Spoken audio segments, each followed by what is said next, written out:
여러분 안녕하십니까? 제10호 태풍 하이선이 북상함에 따라 강원 동해안을 중심으로 강풍과 함께 많은 비가 내릴 걸로 예상됩니다. 강원지방기상청은 모레까지 영동 지역에는 100에서 300mm, 많은 곳은 400mm 이상의 비가 내릴 것으로 내다봤습니다. 또 최대 순간 풍속 초속 25에서 40m의 강풍이 불고 바다의 물결이 높아 폭풍 해일이 발생할 가능성이 있다고 예보했습니다. 한편 제10호 태풍 하이선은 당초 내륙을 가로지를 것으로 예상됐지만 동쪽으로 방향을 틀어 동해안을 스쳐갈 가능성이 높아졌습니다. 강원도가 재난안전대책본부를 가동하고 태풍에 대비하고 있습니다.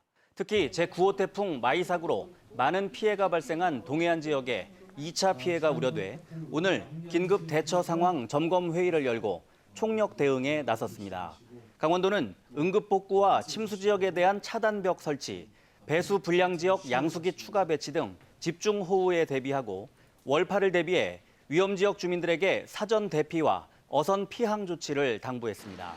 한편 코레일은 태풍의 영향으로 동해선 등 일부 구간 열차 운행이 조정될 수 있다며 미리 운행 여부를 확인해달라고 당부했습니다. 직장이나 집, 길거리에서 급성 심정지로 사람이 쓰러지는 경우가 종종 있습니다. 이럴 땐 119 도착 전에 심폐소생술을 해야 하는데 침착하게 대처하기가 쉽지 않습니다. 이런 상황을 안타깝게 생각한 구급대원과 응급의학과 교수가 아이디어를 냈습니다. 김상훈 기자가 취재했습니다. 지난 2018년 서울 양양고속도로 홍천휴게소. 50대 남성이 갑자기 의식을 잃고 쓰러집니다. 지나던 시민들이 다가가 각자 다른 방식으로 심폐소생술을 실시합니다. 급성 심정지의 골든타임은 4분. 그 안에 심폐소생술이 잘 이루어지지 않으면 뇌 손상 등으로 목숨을 잃게 됩니다. 하지만 긴박한 현장에서 119 음성 안내에만 의존한 심폐소생술로는 응급조치가 제대로 안 되는 경우가 많습니다.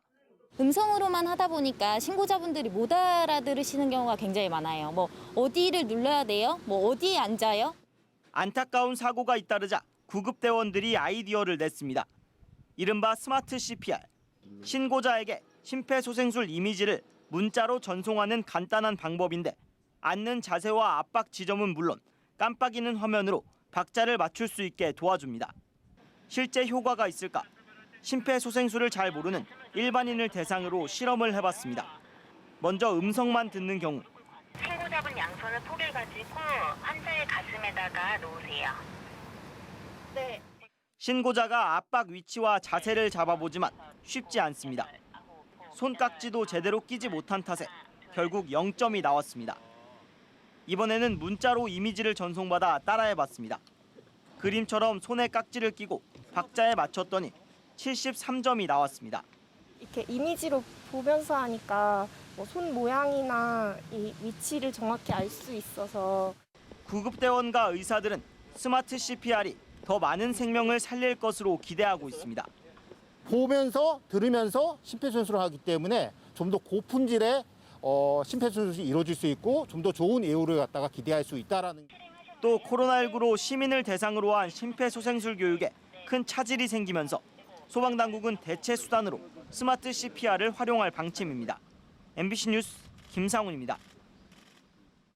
경찰이 영월군청 소속 공무원이 군청 자산인 폐기물을 몰래 팔아 1,000만 원대 이익을 챙긴 혐의를 잡고 수사하고 있습니다. 부하 직원 폭행과 갑질은 물론 침출수 무단 방류 지시 혐의에 절도 혐의까지 추가됐습니다. 황구선 기자입니다. 영월 환경사업소 팀장 공무원이 사업소 폐기물을 빼돌려 몰래 팔아넘긴 혐의로 조사를 받고 있습니다. 부하 공무직 2명을 시켜 지난 7년 동안 영월군 환경사업소로 수거된 값비싼 폐수도꼭지나 스테인리스, 구리 등을 적법한 절차 없이 개인적으로 처분해 왔다는 의혹. 처음에는 별방으로 덮어서 하더라고요. 나중에는 그냥 달라야 하더라고요. 경찰은 이들 3명이 공모해 제천 작물업자에게 24차례 폐기물을 팔아 1,470만 원을 챙긴 걸로 보고 있습니다. 작물업자가 공범 1명에게 송금한 내역이 확인되면서 사건을 유죄 취지로 검찰에 넘겼습니다. 공무원이 자신이 속한 영월군 재산을 멋대로 처분해 이득을 취해왔다는 겁니다. 환경사업소 내부 직원들 사이에선 누구나 다 아는 공공연한 사실이었다는 증언이 잇따르고 있지만 작년까지 관련 조치는 없었습니다. 그 돈을 그렇게 모아가지고 뭐 어디 견학 가거나 뭐 하고 할 때 다 썼다. 그럼 거기 견학 가고 뭐 먹고 회식하고 한 사람들이. 이 공무원은 부하 직원을 상대로 폭행과 갑질에 침출수 무단 유출 주범으로 지목돼 온 바로 그 사람입니다. 폭행과 갑질 혐의는 검찰이 들여다보고 있는데 해당 공무원이 부하 직원을 시켜 침출수 무단 방류를 해왔다는 의혹은 증거가 부족해 수사기관도 행정기관도 조사에 난항을 겪고 있습니다. 추가로 포착된 절도 공모 사건이 침출수 유출 의혹을 풀 수 있는 실마리가 될 수 있을지 주목됩니다. MBC 뉴스 황구선입니다. 어제 하루 동안 원주에서 3명의 확진자가 추가로 나왔습니다. 단구동에 사는 50대 여성인 113번째 환자는 체육관발 45번 확진자의 가족으로 자가격리돼 있다 해제 전 진단검사에서 양성 판정을 받았습니다. 114번째 10살 미만 아동과 115번째 10대 소녀도 감염 경로가 밝혀지지 않은 확진자들의 가족으로 자가격리 상태에서 양성으로 확인됐습니다. 이로써 추가 확진에 따른 접촉자는 없습니다. 지금까지 원주 확진자는 115명에 이르고 있고 도내 누적 확진자도 210명으로 늘었습니다. 지난 금요일과 토요일 강릉에서 코로나19 확진자가 잇따라 발생하면서 강릉시가 사회적 거리두기 2.5단계 조치를 시행했습니다. 강릉시는 오는 13일까지 실내 국공립시설 운영을 전면 중단하고 유흥주점과 노래연습장, 실내 운동시설 등 14종의 고위험 시설에 대해 집합 금지 명령을 내렸습니다. 또 학원과 오락실 등 다중이용시설은 50명 이상의 모임을 제한합니다. 이와 함께 마스크 착용이 의무화됐습니다. 한편 지난 4일 강릉시 중앙동에 사는 노부부가 확진 판정을 받았고 80대 남성이 이용한 사우나 시설에서 접촉자 2명이 추가 확진됐습니다.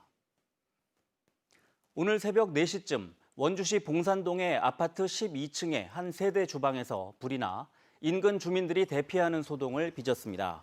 주방 주변과 집기류가 타 소방서 추산 500여만 원의 피해가 났지만 인명피해는 없었습니다. 앞선 새벽 3시 20분쯤에는 단구동에서 40대 여성이 홀로 아이를 출산해 119 구급대가 병원으로 옮겼고 어제 평창 대관령면 산길에서 자전거를 타다 10m 산 아래로 추락한 60대는 행군 중이던 군인들이 구조했습니다. 뉴스를 마칩니다. 고맙습니다.